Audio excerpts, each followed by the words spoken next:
Imagine this. You're playing chess, but your opponent sees 10 moves ahead while you scramble to react. Every decision you make is a trap they've already planned for. Now, what if life is no different? Friedrich Nietzsche warned, "He who fights with monsters must take care lest he become a monster." But what if the real monster is your own short-sightedness? Law 29 demands you plan to the end, yet most never see beyond the next step. Why? Because the present is a seductive illusion, a flickering shadow that blinds you to the consequences lurking in the dark. What if every failure, every betrayal, every defeat was simply the result of failing to plan far enough? The question isn't whether you're playing the game, it's whether you're even looking at the board. The human mind clings to immediacy. Our instincts crave quick rewards. Our fears demand instant relief. Nietzsche saw this as the will to ignorance, the cowardly refusal to face the long game.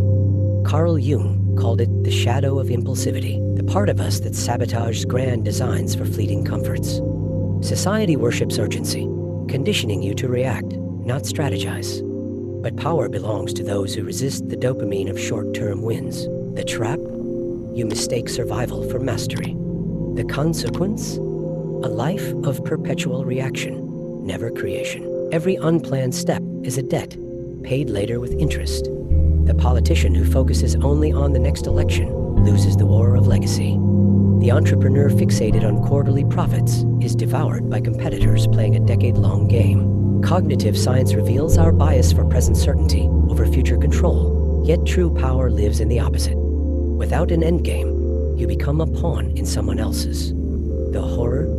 You won't realize it until their final move leaves you cornered. The escape begins with a single radical act, reverse engineering your life from the endpoint. Napoleon mapped campaigns before the first shot was fired.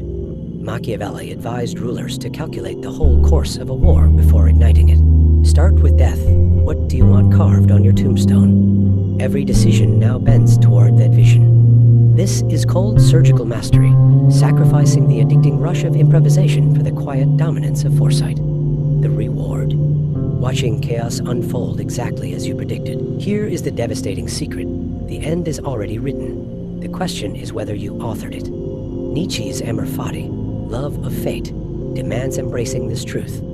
Every master from Sun Tzu to Bismarck knew true power lies not in controlling events, but in designing the arena itself. When you plan to the end, time becomes your weapon, uncertainty your ally. The finale of your story was always coming, but only now do you hold the pen.